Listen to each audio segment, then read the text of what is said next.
2026년 2월 4일 오전 8시 인천 서구 오릴동 대한민국 쓰레기들의 종착역이라 불리는 수도권 매립지 수송도로입니다. 불과 몇 달 전만 해도 이곳은 새벽부터 들이닥치는 수백 대의 쓰레기 트럭들로 유령 도시 같은 괴음이 가득했던 곳입니다. 하지만 지금 보시는 것처럼 도로는 기이할 정도로 정적에 휩싸여 있습니다. 숫자는 더욱 극적입니다. 한 달 전인 2025년 1월 27,937톤이 들어오던 생활 폐기물이 올해 1월에는 고작 1,977톤으로 줄었습니다. 무려 93%의 급강. 정부는 환호했습니다. 종량제 직매립 금지 조치가 환경 정의를 실현했다고 말이죠. 하지만 우리는 질문해야 합니다. 그 많던 서울과 경기의 쓰레기들은 대체 어디로 증발한 걸까요?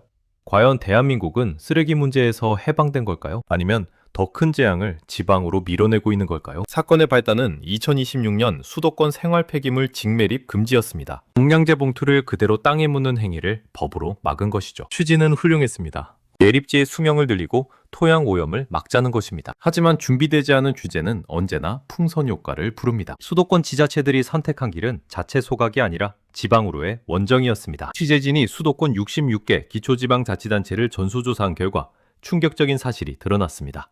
서울 금천구를 포함한 12곳의 지자체가 비수도권에 있는 민간 소각장들과 무려 18건의 밀약을 맺었습니다. 올해에만 약 매만 370톤의 쓰레기가 경기도와 서울을 떠나 충북 청주, 충남 서산, 강원 삼척으로 향합니다. 자기가 만든 쓰레기는 자기가 치운다는 폐기물. 관리법상의 발생지 처리 원칙이 단 한 장의 계약서로 무너진 순간입니다. 왜 하필 청주일까요?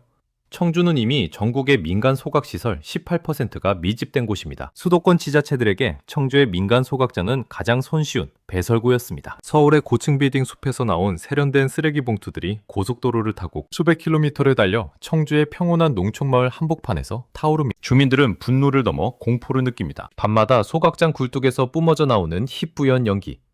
원인을 알 수 없는 호흡기 질환과 매캐한 냄새. 마을 어귀에는 수도권 쓰레기 반대를 외치는 빛바랜 현수막만이 펄럭입니다. 주민 이모 씨는 말합니다. 서울 사람들은 깨끗한 공기 마시고 산책할 때 우리는 그들이 버린 오물을 태운 연기를 마시며 죽어간다. 라고. 이것은 단순한 환경 문제가 아닙니다. 수도권과 비수도권 사이에 잔인한 환경 불평등의 민낯입니다. 상황이 악화되자 지방지자체들도 쓰레기 빗장을 걸어 잠그기 시작했습니다. 충북 제천, 단양, 강원 삼척은 수도권 쓰레기를 절대 받지 않겠다고 공식 선언했습니다. 서울 금천구는 충남 서산과 공주의 업체와 계약했다가 지역 주민들의 거센 항의에 부딪혀 계약이 파기되는 초유의 사태를 겪었습니다. 갈 곳 잃은 쓰레기 트럭들은 이제 경기도의 또 다른 민간 소각장을 찾아 떠도는 쓰레기 난민이 되었습니다. 그런데 여기서 묘한 꼼수가 등장합니다. 환경부 고시에 따르면 공공소각장의 대수선 기간에는 예외적으로 수도권 매립지에 직매립이 가능합니다. 지자체들은 이 구멍을 노립니다. 우리 소각장 수리 중이니까 이번만 좀 묻어달라는 식이죠. 매립지 관리공사 관계자는 아직 공식적인 협의는 없다고 선을 긋지만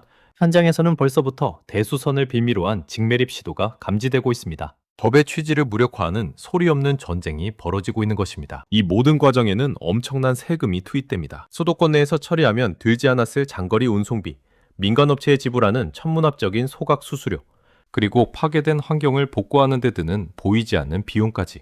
결국 시민들이 낸 종량제 봉투값과 소중한 세금이 이 쓰레기 엑소더스를 지탱하는 연료가 되고 있습니다. 더 큰 문제는 2026년이 끝이 아니라는 겁니다. 경기와 서울의 자체 소각장 건립 계획은 우리 동네는 안 된다는 주민, 반대로 번번이 무산되거나 지연되고 있습니다. 내 집 앞엔 안 되지만 남의 집 앞엔 버려도 된다는 이기주의가 대한민국을 쓰레기대라는 늪으로 밀어넣고 있습니다. 지금 청주로 향하는 저 트럭들은 언젠가 갈 곳을 잃고 우리 집 대문 앞을 막아설지도 모릅니다. 이것은 먼 미래의 이야기가 아닙니다. 당장 내일 아침 당신의 집 앞에 쓰레기가 산처럼 쌓일 수 있다는 경고입니다. 인천 매립지의 한산한 도로는 우리에게 달콤한 착각을 줍니다. 문제가 해결되었다고 말이죠. 하지만 그 침묵 뒤에서는 오늘도 수만 톤의 쓰레기가 전국의 지방도로를 유령처럼 떠돌고 있습니다. 발생지 처리 원칙이 지켜지지 않는 한, 그리고 쓰레기 발생 자체를 줄이려는 근본적인 성찰이 없는 한 이 전쟁은 결코 끝나지 않을 것입니다. 지방의 희생을 담보로 유지되는 수도권의 쾌적함, 그 위태로운 평화는 언제까지 지속될 수 있을까요? 하지만 진짜 문제는 이것이 아니었습니다. 소각장조차 포화 상태에 이르는 순간 대한민국은 어떤 선택을 하게 될까요? 그 질문의 답은 이제 우리 모두가 내놓아야 할 차례입니다. 여러분의 생각을 댓글로 달아주세요. 좋아요는 큰 힘이 됩니다.